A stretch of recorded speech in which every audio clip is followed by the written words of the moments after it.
제가 가진 성경은 신약 321면입니다. 스크린에 감사하시기 바랍니다. 빌립보서 4장 4절로 7절.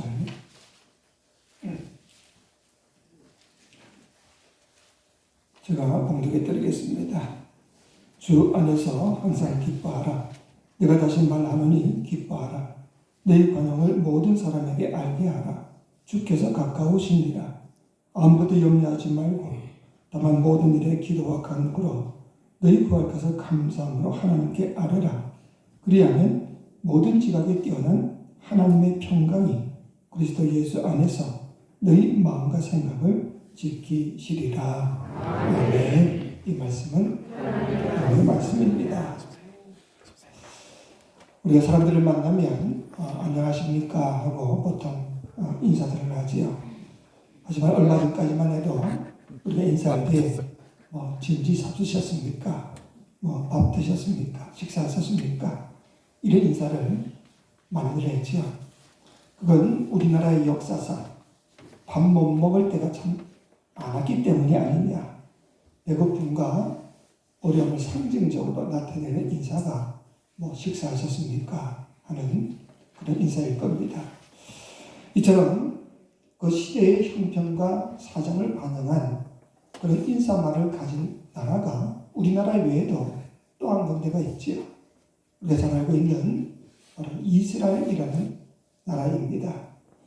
이스라엘은 그동안에 끊임없는 외세의 침략과 여러 가지 힘든 상황 속에 처했기 때문에 저들은 어떻게 인사합니까? 샬롬이라고 인사합니다. 샬롬. 그 뜻은 당신에게 평안이 있기를. 스크린 좀 제대로. 당신에게 평안이 있기를 하는 것이 저들의 인사이지.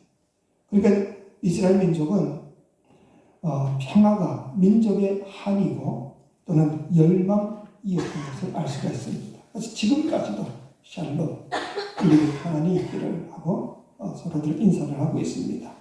그런데 우리가 성경을 읽다가 보면 우리 그리스도인들이 열망해야 될 삶의 궁극적인 목적이 바로 이 평화의 삶이라는 것을 알 수가 있습니다. 무슨 말인가 하면 하나님과 우리 사이에 어긋난 그 관계를 창설하고 아담과 하와가 하나님의 명령을 어기고 죄를 범함으로 인하여서 하나님과의 관계가 어그러졌지. 그래서 그 어그러진 그 관계를 회복하는 것. 그래서 하나님과 우리 사이에 참된 평안이 있고 화평이 있는 이 관계, 그리고 그 은혜를 허락받아서 우리 이웃과의 사랑과 화평한 관계를 유지하는 것, 이게 신앙의 목적이다. 그게 신앙의 삶이다. 성경에서 그렇게 말하고 있지 않습니까? 성경의 모든 계명을 통틀어서 한마디로 말하면 위로 하나님을 사랑, 그리고 옆으로 이웃의 사랑이다. 그 말은 하나님과의 관계가 화평한 관계로 바뀌어지게 되고 그 결과 우리 이웃 간의 관계도 화평하게 지내는 것, 이게 바로 신앙의 삶이다 하는 거지. 그리고 그 화평과 하나님과 화평하고 이웃과 화평하니까 자연히 내 마음에도 내적인 평화가 임하게 된다. 그게 신앙의 근본이더라 하는 거지. 그래서 갈라디아서 5장 22절에서 보았던 그 성령의 열매, 그 가운데서 이 화평이 바로 이 평안을 말하고 있는 겁니다. 근데 이 모든 가르침을 한 번 더 요약을 하면 이런 이야기죠. 하나님은 평화의 왕이십니다. 그래서 그 하나님을 믿고 의지하고 신뢰함으로 인하여서 하나님과 화목하게 될 때에, 그리고 하나님과 동행하는 삶을 살게 될 때에 그게 신앙의 삶이 된다. 그리고 하나님과 화평한 관계를 가지게 되면 자연히 하나님이 우리에게 주시는 선물이 하나 있는데 그게 바로 하나님의 평화이다 하는 겁니다. 그래서 그 평화를 내 속에 간직하게 되면 자연히 내가 마음이 편하니까 옆에 사람도 돌볼 수 있는 마음의 평안을 가질 수가 있는 거지. 그럼 그렇죠. 내가 마음이 불안하고 염려가 많고 걱정이 많으면요, 옆에 사람 돌아볼 여유가 없습니다. 내 자식도 제대로 돌볼 힘도 없습니다. 그런데 하나님과 화평하게 되고 하나님이 내 마음속에 평안을 선물로 주시니 그 평안을 간직한 사람은 자연히 이웃과도 평안을 이룰 수가 있다 하는 겁니다. 그래서 그 사람을 통해서 세상을 화평하게 만들어 가시는 것이 하나님의 목적이지요. 근데 하나님 우리에게 주신 이 평화라는 선물은 그냥 우리가 가만히 있어도 저절로 그냥 그대로 유지되느냐? 절대로 그렇지 않습니다. 우리가 더 열심히, 더 친밀히 하나님과 깊이 교제하면 교제할수록 그 평화는 점점 자랄 수도 있고 지켜질 수도 있지만 만약 그런 관계가 유지되지 못하면 하나님이 주신 평화를 우리가 빼앗길 수밖에 없는 겁니다. 사탄이 와서 빼앗든지 어떻게 되든지 그것이 사라질 수가 있는 거지요. 그래서 오늘 본문 7절에 이렇게 시작하지요. 그리게 하면 이렇게 했습니다. 그리게 하면 그 뜻이 뭐냐? 우리가 하나님과 깊이 교제하고 기도함으로 하나님과 영적인 교제가 계속되면 그런 뜻입니다. 그러면 하나님은 우리가 어떤 약속을 주시느냐? 모든 지각에 뛰어난 하나님의 평강이 그리스도 예수 안에서 너희 마음과 생각을 지키실 것이다. 여기서 지각이라는 것은 이해라는 겁니다. 그러니까 우리의 모든 이해력을 뛰어넘는 하나님의 평강이 우리의 마음과 생각을 지켜주신다. 그 말입니다. 우리는요, 세상이 편안하면 내 마음도 편안할 수도 있지. 그리고 내가 불편하고 힘들면 내 마음이 편안해질 수가 없습니다. 그런데 그런 내 이해력을 뛰어넘는 아무리 환경이 힘들고 어렵다 할지라도 환경의 폭풍우가 거세다 할지라도 나는 하나님이 주신 평강을 가지면 우리는 참된 평안을 누릴 수 있음을 믿으시기 바랍니다. 근데 우리가 여기서 끝나서는 안 됩니다. 하나님이 주신 평안을 나만 누릴 것이 아니라 그 평안을 이웃들에게도 전할 수 있는 평화의 사람으로 우리가 변화되어야 한다는 거죠. 그것을 위해서 노력하는 것이 바로 신앙생활인 겁니다. 그럼 우리는 어떻게 하면 이 평화의 사람으로 우리가 변화될 수가 있을까? 그 인격의 열매에 화평의 열매를 맺는 신실한 신앙인이 될 수가 있을까? 어떤 노력을 해야 되냐? 오늘 본문에 보니까 첫 번째로 주 안에서 기뻐하는 것을 배워야 한다 이야기를 합니다. 여러분 우리 4절 우리 같이 다시 한번 봅시다. 4절 시작. 주 안에서 항상 기뻐하라. 내가 다시 말하노니 기뻐하라. 자, 여러분 이 말씀을 잘 지킬 수가 있겠습니까? 그래서 어쩌다가 한 번 기뻐하라 그러면 얼마든지 기뻐할 수가 있지. 또 기쁜 일이 있을 때는 자연히 기뻐할 수가 있습니다. 근데 성경은 뭐라고 이야기한다면 항상 기뻐해라. 슬픈 일이 있든 불안한 일이 있든 염려가 있든 항상 기뻐하라. 근데 우리가 좋은 환경에서야 얼마든지 기뻐할 수 있겠지만 어렵고 힘든 환경 속에서 어떻게 우리가 기뻐할 수가 있겠습니까? 그게 쉬운 일이 아닙니다. 그럼 하나님은 우리에게 어려운 일을 지시하셨냐? 결코 그렇지가 않지요. 우리가 지킬 수 있는 말씀을 우리에게 주셨는데 어떻게 지킬 수 있냐? 바로 그 앞에 뭐라고 이야기합니까? 주 안에서 기뻐하라. 그래서 우리가 얼마든지 감당할 수가 있다고 하는 거지요. 그 앞에 있는 그 1절에도 보면 그러므로 나의 사랑하고 사모하는 형제들 나의 기쁨이요 멸류관이 사랑하는 자들아 이와 같이 주 안에서 서라 그렇게 했습니다.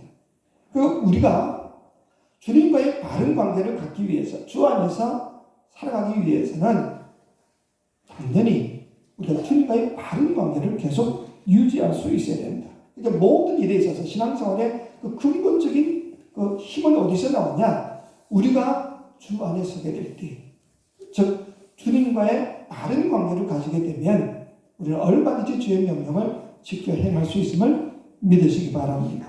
그렇기 때문에 우리의 신앙생활의 가장 기본은 뭐냐? 주님과의 바른 관계를 반드시 유지할 수가 있어야 한다는 것입니다. 내가 예수 그리스도를 나의 구주로 영접을 하고 한 걸음 더 나아가서 주님께서 내 인생의 참된 주인 되심을 인정함으로 인하여서 그래서 그분을 높이는 삶을 살게 될 때 그런 관계에 있으면 우리는 얼마든지 항상 기뻐할 수 있음을 믿으시기 바랍니다. 그러니까 항상 기뻐할 수 있는 사람은 뭐냐? 환경을 바라보면 기뻐할 수 없지. 환경이 아니라 주님을 바라보는 사람. 나를 구원하시고 인도하시고 내 모든 삶을 주관해 주시는 하나님께 초점을 맞추고 살아가는 그 사람은 그 주님 때문에 어떤 일을 당하더라도 기뻐할 수 있음을 믿으시기 바랍니다. 그래서 이 화평, 이 평화는 바로 성령의 열매다 하는 거지. 성령 안에서, 성령은 주님이시지요. 주님 안에 있으면 얼마든지 맺을 수가 있는 겁니다. 그래서 사도 바울은 성령의 열매를 갈라디아서 5장 22절 그 앞에 16절에 보면 이런 이야기를 하죠. 내가 이르노니 너희는 성령을 따라 행하라. 성령을 따라서 주님 안에서 주의 명령에 순종하고 그 뜻대로 살아가면 자연히 모든 성령의 열매는 저절로 맺혀질 수가 있더라. 성령은 언제나 주님을 바라보게 하시고 또 주님 안에서 주님을 증거하고 주님의 뜻대로 살 수 있는 힘을 주시는 분이 성령이시지요. 그래서 그 성령을 따라서 주 안에서 주님을 높이고 주의 영광을 위해서 살아가고 주님의 내 인생의 주인 되심을 끊임없이 고백하고 살아가는 사람은 자연히 그 삶 속에는 평안이 열매 맺게 되어져 있다. 믿으십니까? 이런 믿음이 우리에게 있어야 한다는 거죠. 어떤 화가가 제 자녀들을 데리고 그림을 그립니다. 그리고는 이야기하죠. 얘들아, 오늘 내가 평화라는 주제를 가지고 내가 그림을 한번 그려보마. 그리고는 이 아버지가 그림을 그리는데 폭풍우가 몰아치는 그런 거친 바다를 그리는 겁니다. 그랬더니 딸이 아빠, 이런 폭풍우가 치는데 무슨 평화가 있단 말이에요. 그랬더니 잠시 기다려봐. 그리고는 그 폭풍우가 치는 험난한 그 파도 위에 금방 쓰러질 것 같은 배를 또 하나 그립니다. 딸이 또 이해가 안 돼서 아빠, 도대체 여기에 무슨 평화가 있어요? 그런데 또 잠시 기다려봐. 그리고는 그 배를 금방 쓰러질 것 같은 그 배 안에 타고 있는 그 승객들을 그리는데 그 승객들의 얼굴은 하나같이 편안한 얼굴로 있는 겁니다. 그래서 이 딸이 또 이해가 안 돼서 아빠, 이렇게 파도가 몰아치고 쓰러질 것 같은 배 안에 탄 저 승객들은 왜 저렇게 얼굴이 편안해요? 그들이 또 기다려봐. 그리고는 이제 선장실을 그리는데 그 배 선장이 키를 잡고 있는 그 선장을 그리는 것을 보던 이 아이가 소리칩니다. 아빠, 저렇게 파도가 몰아치고 쓰러질 것 같은 배 안에서도 저 승객들이 편안할 수 있었던 이유는 바로 예수님이 저 키를 잡고 있는 선장이기 때문이지. 여러분 이해가 되십니까? 우리 삶 속에는요, 끊임없는 시련의 파도가 몰려올 수 있습니다. 환난의 폭풍우가 치고 있습니다. 하지만 우리 인생의 선장 되신 주님이 내 삶을 주관하고 있다고 믿는다면, 그리고 그 주님의 인도하심에 순종할 수 있다고 그런다면 어떤 환경 속에서도 우리는 참된 평안을 누릴 수 있음을 믿으시기 바랍니다. 이게 바로 신앙의 삶이 아니냐는 것입니다. 이와 같은 사람들에게는 진정한 내적인 평안이 반드시 있게 됩니다.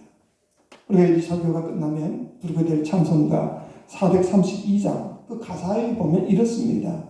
큰 물결에 설레는 어둠 바다, 저 등대의 불빛도 희미한데 이 풍랑에 배저항해하는 이 작은 뱃사공은 주님이라. 나 두려움없네, 두려움없도다. 주 예수님 늘 끼어 계시도다. 이 흉흉한 바다를 다 지나면 저 소망의 나라에 이르리라. 믿으십니까? 주님이 선장 되시면 염려할 게 없습니다. 걱정할 게 없습니다. 그런 믿음을 가지고 항상 기쁨의 삶을 살 수 있기를 주의 이름으로 축원합니다. 두 번째, 우리 삶이 진정한 화평의 삶이 되기 위해서는 모든 사람들에게 관용하는 것을 배울 수 있어야 한다 말합니다. 그럼 본문 오늘 5절에 이렇게 말씀하시죠. 우리 5절 같이 한번 봅시다. 시작. 내 관용을 아멘. 우리가 살아가면서 우리 마음의 평안을 깨뜨리는 일 중에 가장 많은 부분을 차지하는 것이 뭐라고 생각하십니까? 왜 여러분의 마음이 불편하고 마음이 힘듭니까? 대부분의 문제를 보면 인간관계에서 어려움을 맛보게 될 때, 긴장관계가 생기면 마음의 평안을 잃어버리기가 쉽습니다. 사람이 싫으면요, 만사가 다 귀찮습니다. 그저 아무것도 하기가 싫습니다. 이런 인간관계의 어려움은요, 아무리 친한 사람이든지 부부관계에 있어서도 얼마든지 일어날 수 있는 일이죠. 인간관계의 상처와 그 긴장이라는 것은 모든 사람에게 다 우리가 받을 수 있는 일이다 하는 것이요. 우리 성도들 간에서도 역시 마찬가지입니다. 그 이유는 뭐냐? 우리 인간의 그 죄성과 연약함 때문에 그럴 수밖에 없다는 거죠. 빌립보서는요, 사도 바울이 로마 감옥에 갇혔을 때에 그 빌립보 교회, 자기가 개척했던 빌립보 교회에다가 쓴 편지가 빌립보서입니다. 근데 그 편지를 쓴 이유 중 하나가 뭔가 하면 그 성도들 간에 그 긴장관계, 어려움이 있다는 소문을 아마 들었던 것 같습니다. 그래서 사도 바울이 이 편지를 썼다 하는 겁니다. 그 내용이 어디 나온가 하면 그 2절에 보면 내가 유오디아를 권하고 순두계를 권하노니 주 안에서 같은 마음을 품어라. 오늘 4장 그 2절 그 앞에 보면 그렇게 이야기하죠. 내가 유오디아를 권하고 순두계를 권하노니 주 안에서 같은 마음을 품어라. 근데 이 유오디아나 순두계는요, 여성 이름입니다. 여자들이다 하는 거죠. 아무리 그래도 좀 여자들이 감정적으로 좀 예민하기 때문에 쉽게 상처를 받을 수도 있고 또 받았던 상처를 오랫동안 기억하는 그런 경향이 좀 있을 겁니다. 근데 사도 바울이 볼 때는 이 두 사람이 교회에 아주 중추적인 역할을 감당해야 되고 교회 모든 사람들을 이끌어야 될 지도적인 사람들인데 이 둘 사이에 긴장 관계가 있고 갈등 관계가 있다고 한다면 이건 결코 옳지 않다. 그래서 주 안에서 같은 마음을 품어라. 그렇게 지금 권면을 하고 있는 겁니다. 그리고 여기서 끝나지 않고 오늘 우리 본문에서 보았듯이 5절에 보니까 너희 관용을 모든 사람에게 알게 하라. 주께서 가까우시니라 말씀을 합니다. 모든 사람, 우리가 관용을 베풀어야 될 대상이라는 것은 어느 특정한 사람, 내 부인이든지 무슨 어떤 특정한 사람이 아니라 모든 사람에게 관용을 베풀라 이야기합니다. 좀 전에도 제가 이야기했듯이 우리가 마음의 상처를 받는 것은요, 모든 사람에게 다 받을 수가 있습니다. 그러니 관용도 모든 사람에게 베풀 수 있어야 된다. 그래야 너희 마음이 화평을 유지할 수가 있다. 이 말입니다. 근데 성경학자에 의하면 이 관용이라는 이 헬라 단어 에피에이케스라는 이 단어는요, 번역이 아주 어려운 단어라고 합니다. 그래서 영어 성경에 보면 이 단어를 여러 가지 단어로 번역을 해놓고 있습니다. 어떤 사람은 yielding spirit, 무슨 말이냐면 더 큰 목적과 비전을 위해서 자기 의견을 기꺼이 포기할 수 있는 자세. yielding이라는 것은 좀 굴복하다는 뜻도 있지만 기꺼이 내가 부정적이라 하더라도 포기할 수 있는 자세, 양보하는 자세. 그런 것이 관용이다. 또 어떤 사람은 gentle spirit에서 상대방이 나를 어떻게 대하는지 그에게 부드럽게 대하는 자세. 또 어떤 사람은 이 forgiving spirit, 상대방의 약점과 허물을 알고도 그것을 덮고 용서하는 자세. 이런 여러 가지 번역을 해두고 있습니다. 한마디로 말하면 어떤 상황 속에서도 너그럽게 받아들일 수 있는 그게 바로 관용이다. 이런 이야기이죠.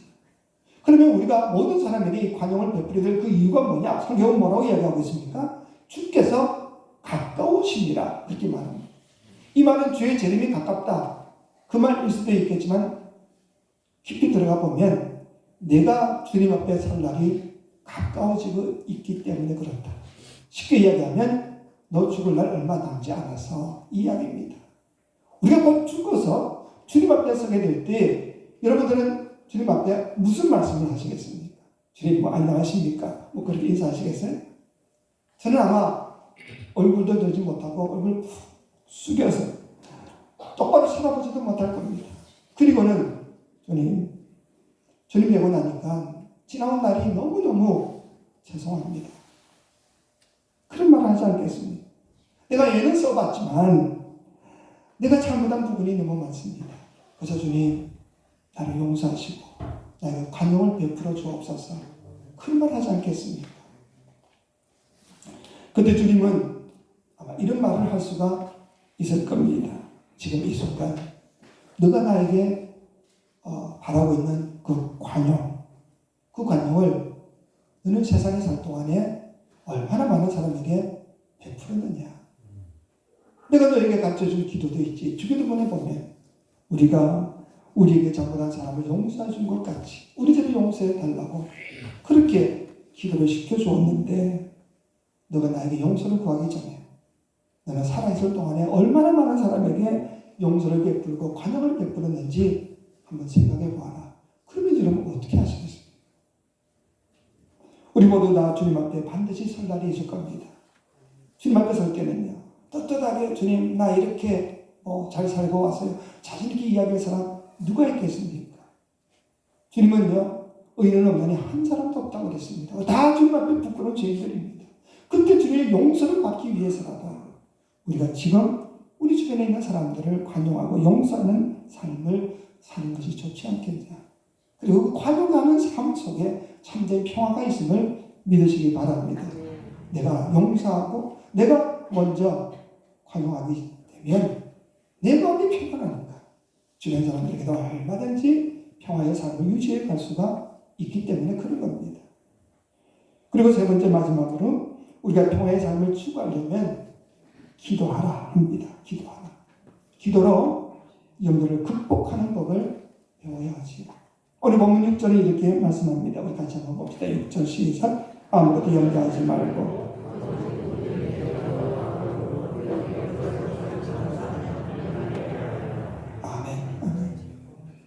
여러분 우리가 마음의 평안을 누리지 못하는 근본적인 원인은 가장 중요한 요인은 아까도 이야기했듯이 인간관계에 있어서 어려움이 있게 되면 마음이 불편하지. 근데 또 하나 보편적인 요인이 또 하나 있는데 그게 뭔가 하면 바로 이 염려입니다. 염려하는 사람은요 마음의 평화가 있을 수가 없습니다. 그래서 그 염려라는 그 헬라어 뜻을 보니까 메림나라고 하는데 마음이 나누어지다, 마음이 찢어진다 이런 뜻입니다. 그렇잖아요. 염려하기 시작하면요 온갖 생각이 다 가지를 치게 됩니다. 이 생각 저 생각하다가 결국은 없는 것까지 다 끌어당겨가지고 염려하다 보면 마음이 다 갈라져서 결국은 정신분열증에까지 이를 수가 있는 겁니다. 그래서 이 염려가 얼마나 파괴적이고 무서운가 하는 것을 우리가 알아야 합니다. 게다가 우리가 염려함으로 해결될 수 있는 일이 뭐가 있습니까? 성경은 그러잖아요. 염려함으로 내 머리털 하나도 희게 하거나 검게 할 수 있냐? 결국 그럴 수 없다. 당연한 얘기 아닙니까? 염려함으로 해결된다면 딱 작정하고 앉아가지고 하루 종일 염려만 하면 되지. 왜? 문제가 해결된다면. 근데 아무리 염려해도 해결되는 일은 하나도 없습니다. 그럼 어떻게 하면 우리가 이 염려를 극복할 수 있냐? 6절에 보니까 아무것도 염려하지 말라. 하나님이 염려하지 말라. 염려하는 것을 중단하라. 우리에게 명령하고 계십니다. 그리고는 그 염려하는 그 모든 것들을 기도와 간구의 제목으로 삼아라. 기도하라. 그렇게 이야기합니다. 너가 염려하면 해결되는 것은 없어. 내게 맡겨. 그 말 아닙니까? 그렇기 때문에 살다가 염려거리가 생기면 그때는 내가 염려할 것이 아니라 내가 기도할 제목이 생겼구나. 그리고는 기도부터 하라. 그 말이지. 근데 그 기도는 그냥 하나님 내 이런 어려움이 있어요. 그렇게 하는 일상적인 기도가 아니라 형식적인 기도가 아니라 간구가 되도록 하라. 즉 이 간구라는 것은요. 간절히 구하는 겁니다.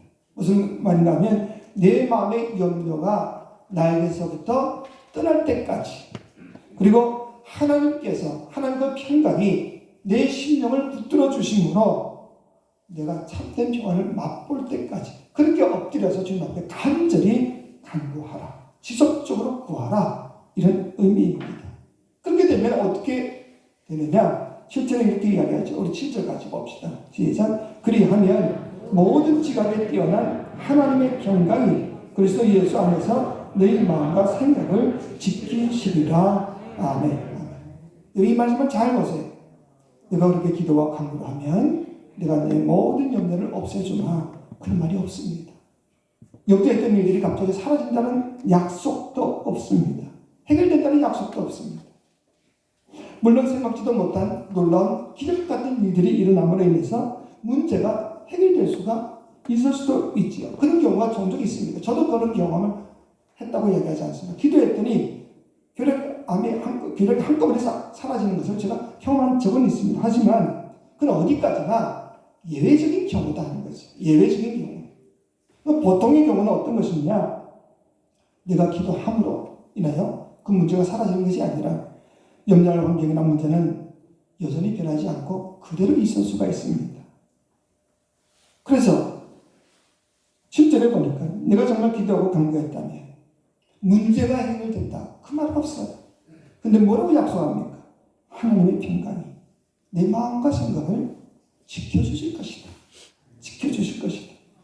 염려의 일이 그대로 있을 수는 있겠지만 하나님의 평강이 내 마음과 생각을 붙잡아 주시기 때문에 더 이상 걱정하지 않고 담담한 마음을 가지고 상황을 판단할 수 있는 지혜와 힘을 가질 수가 있다. 이 말입니다. 다시 말해서 이 어려운 환경 속에서 내가 좌절하고 낙망할 것이 아니라 올바른 시각으로 신앙적으로 판단할 수 있는 지혜를 하나님이 주실 것이다. 그러면 우리는 다시 일어나서 얼마든지 그 어려움을 이겨나갈 수가 있더라. 이게 하나님이 보편적으로 역사하시는 방법입니다.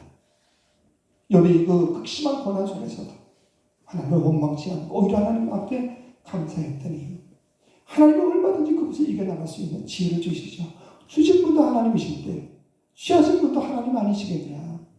하나님의 섭리 앞에 우리가 무슨 할 말이 있냐. 만드신 분이 깨뜨릴 고난도 가지고 있지 않겠냐. 이런 믿음을 가질 수 있기를 주의 이름으로 축원합니다. 여러분 아무리 폭풍과 몰아치는 그런 거센 바다를 할지라도요. 바다 깊은 곳은요. 잠잠하다 그러지 않습니까? 마찬가지입니다. 우리 인생의 환난의 폭풍이 아무리 거세다 할지라도 내가 기도의 깊은 자리에 들어가게 되면 우리는 잔잔한 평안을 체험할 수 있음을 믿으시기 바랍니다.